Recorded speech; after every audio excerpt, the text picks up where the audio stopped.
दिमाग ठीक है तुम्हारा? इसमें कौन सी ऐसी नई बात है जिसका इल्म तुम्हें पहले से ना हो? मैं अपनी जवान औलाद के सामने मजबूर हूं। कोई लड़की होती तो उसे किसी बेजुबान जानवर की तरह ब्याह देता।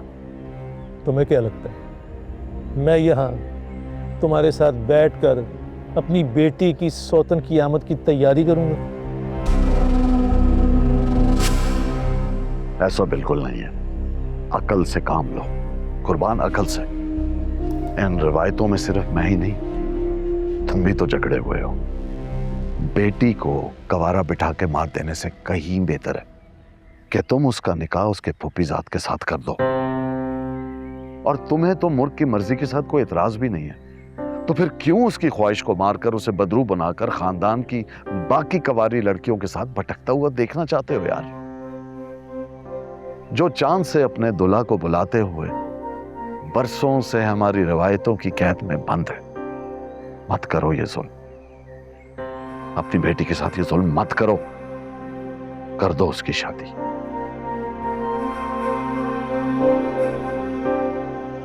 रहा सवाल सुंदरी का, उससे मेरा जो भी रिश्ता सही, लेकिन मैं तुम्हें वादा देता हूं कि मैं उसको कभी भी खानदान की बहू तस्लीम नहीं करूंगा।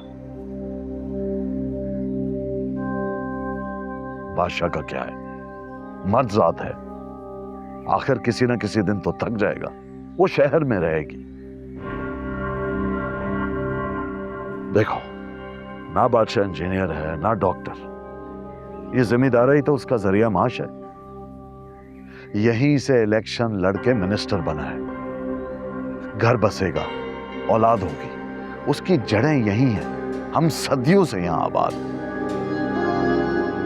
कम से कम इस खानदान की एक बेटी तो अपने घर की होगी ना।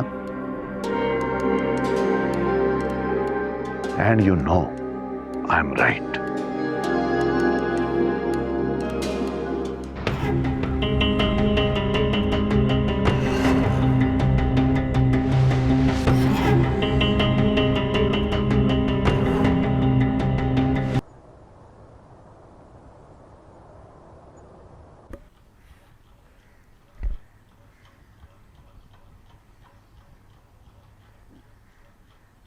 ये जेवर ये मेरी माँ ने मेरे लिए बनाए थे।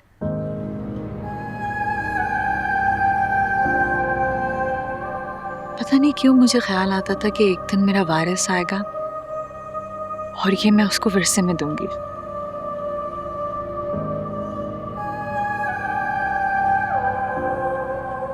इनको मैंने कभी अपने तन से भी नहीं लगाया।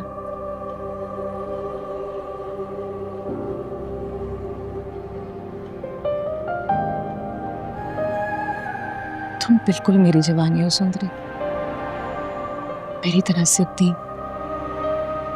गुस्ताख, बागी।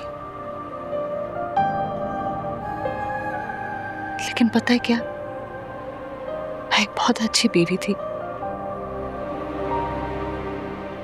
मोहब्बत करने वाली, ख्याल रखने वाली,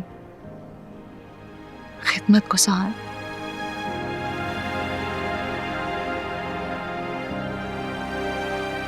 तुम भी मेरी तरह की बीवी बनोगी?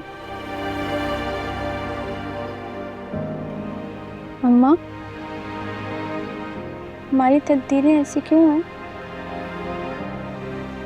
हाँ अम्मा पप्पू, बड़ी तैयारियां चल रही हैं। तुम्हें हमसे ज्यादा खुद को वक्त देना चाहिए।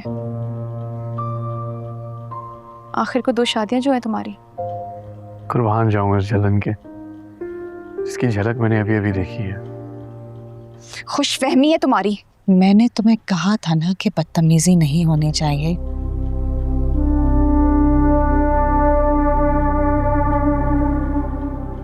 ना ना अम्मा पप्पू,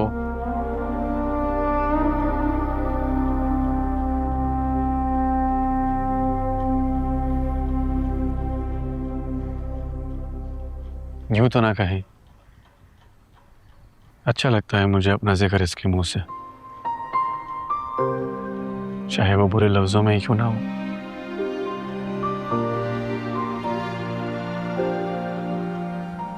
आपने मुझ पे बहुत बड़ा एहसान किया है भरोसा करके।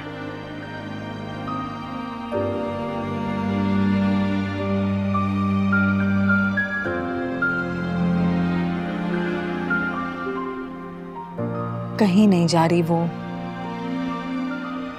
तुम बैठो मेरे पास।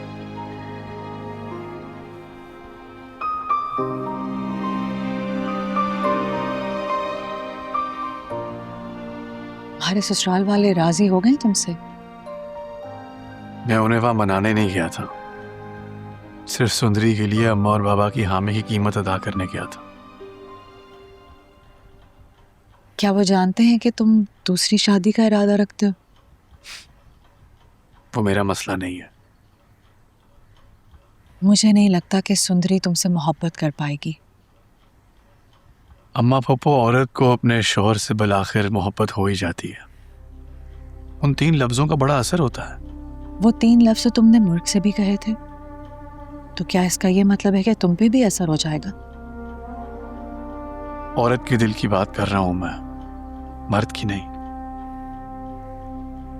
मर्द के दिल के बाहर 2 बहुत बड़े बड़े दरबान होते हैं जो उसके दिल के अंदर जो मर्जी होती है उसकी हिफाजत करते हैं आखिरी सांस तक।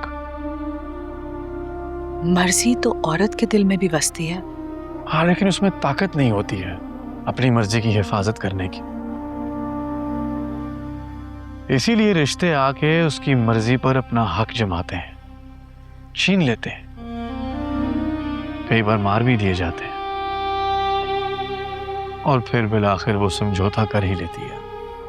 जैसे तुम इरादा रखते हो मेरी बेटी की मर्जी को छीनने का और खत्म करने का।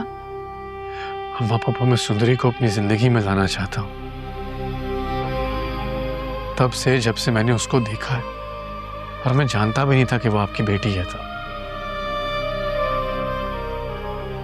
और आपसे बेहतर ये सब कुछ कौन जानता है? आपने तो मुझे उसके लिए रातें जागते हुए देखा है, रोते हुए देखा है ना? मेरी बेचैनी तो गुलाम ने भी देखी, और अगर आज वो यहाँ होता तो वो कितना खुश।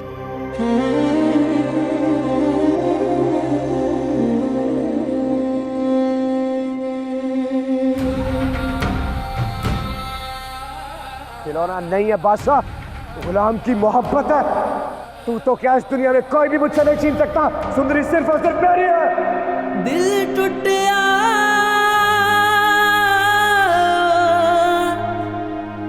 दिल टूटिया। किसका जिक्र कर दिया मैंने? कमजात। बादशाह,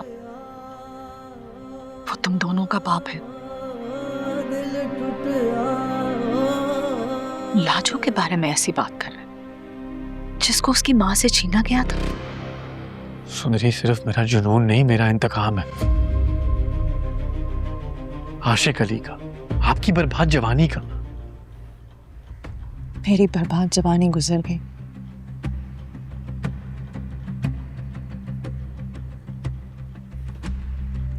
मुर्ग भी इसी खानदान की बेटी है। एक दो नस्लों को तो कुर्बानी देनी पड़ेगी ना अम्मा बापू, ताकि चेंज आए।